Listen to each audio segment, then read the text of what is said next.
Hi, Gaye DeRusso with the Majestic rider. So many things can affect your horse's gait, and I've talked about some of them in the past, including the horse's conformation, its training, and then also where you're riding the horse. The terrain can affect it, flat footing, such as pavement versus deep footing, and then inclines and declines. Now what I'd like to talk to you about is the rider's position. The rider's position can affect how the horse gaits, how we are using our hands and our legs, and then also how we are using our pelvis. So today I am going to talk about how the pelvis can affect the horse's gait. Some of you have a background in dressage or English riding, and some of you do not. And therefore, some of you do not know that the pelvis can change the way that your horse moves, and it can also change the comfort of your horse. So what is our pelvis? Our pelvis is from here to here.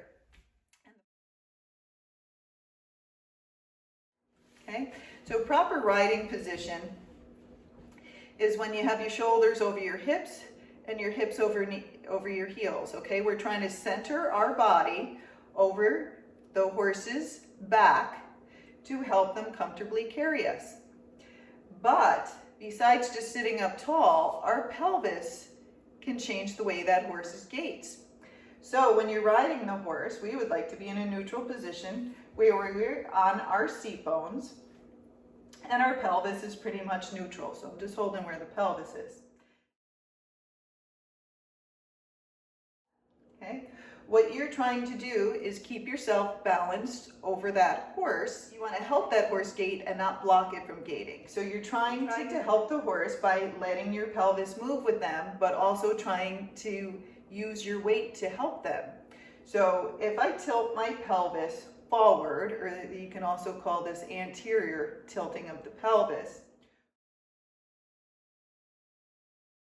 So what this is doing is it's taking some weight off of your seat bones and it's placing that weight more forward into the front of your pelvis and into your thigh muscles, and therefore you're applying more weight on the horse's front end.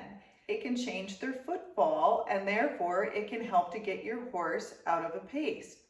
Now again, you have to have control of this, but you also have to be half halting and telling the horse what to do. So it's not only the pelvis, it's also what you're doing with your hands and your legs.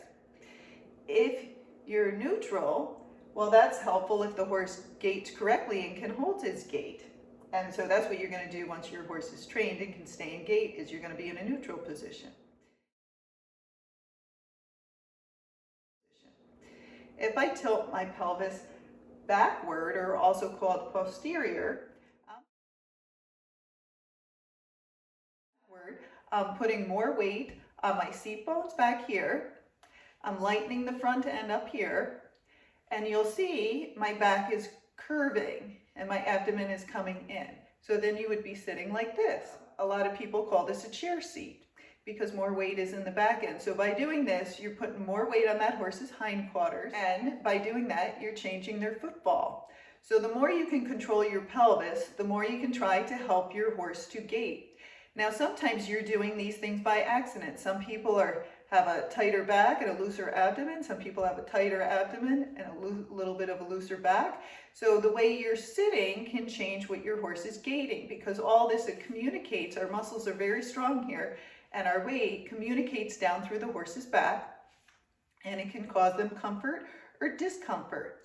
So as you're sitting, you want to see, are you in a neutral position, or are you tilting your pelvic posterior or backward, or are you tilting your pelvic anterior or forward? I'm going to move my legs because this is a little uncomfortable with this chair, so I'm going to do it again.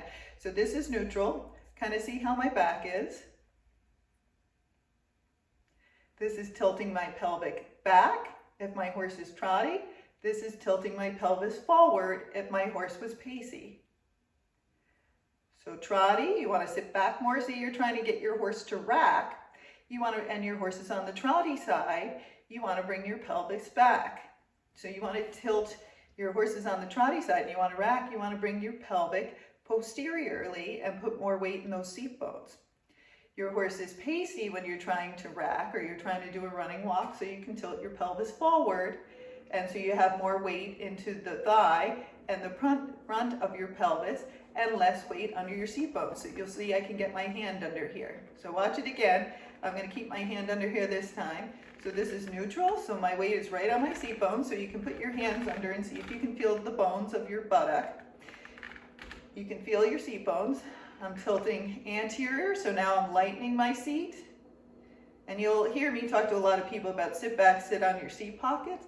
That's when I'm telling them to sit back and they're bringing their pelvis more underneath them, so there's more weight in the back end here. So this would be put, or if they're trotty, or more forward if they're pacey. Now again, we would like to in the end just sit neutral to make it comfortable for us and ride our horse like this. But again, you can do those things to help communicate to them to get your horse into the correct gait. And I've seen a lot of people go from hunt seat and they ride like this. You know, they have a very nice position. It looks pretty, but they make the horses more trotty. So if they're on a trotty horse, it keeps breaking into a trot. Or some people sit way back like this. And those people, if they're on a horse that's pacey, it's pacing more and more. So try to sit neutral and then try to adjust your pelvis to help your horse. Now this is not a miracle. Just by tilting your pelvis back and forth doesn't mean you're going to get them to gait. It is just going to help you.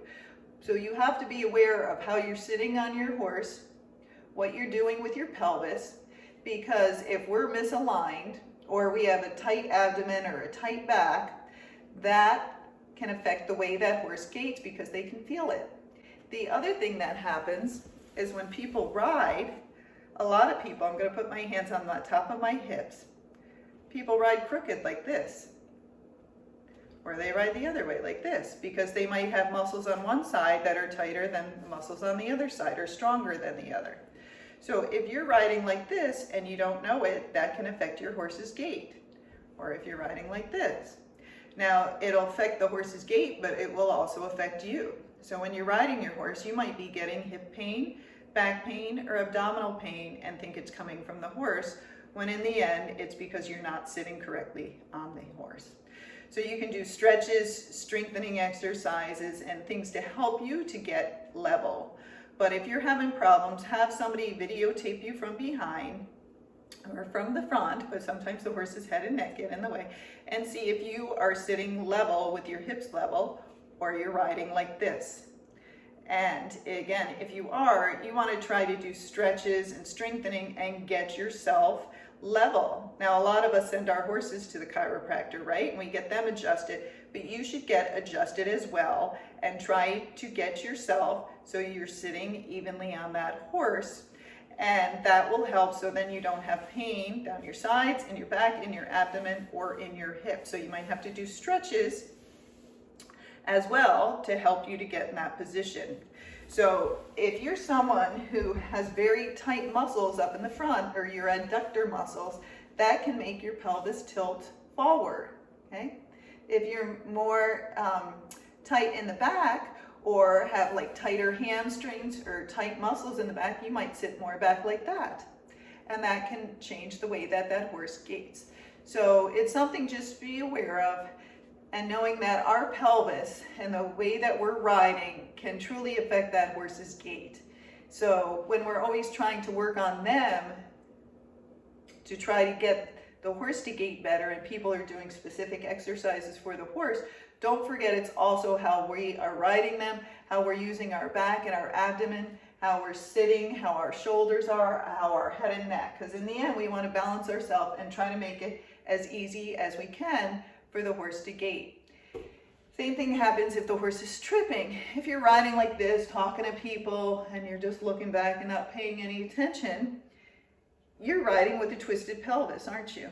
And then your hips might be shifting with the horse, and you might be putting more weight on one side of the horse because you keep looking around. That can affect the horse and also cause misalignment, which then could cause them to have neck pain, back pain, or even problems with their stifles because the way you're twisting on top of them. So that's just an example. Be aware of how you're sitting on the horse and try to help them to gait correctly, but also make it comfortable for them. but just be aware that your weight can shift and do different things, and that will affect their horse's back, which again will affect their gait.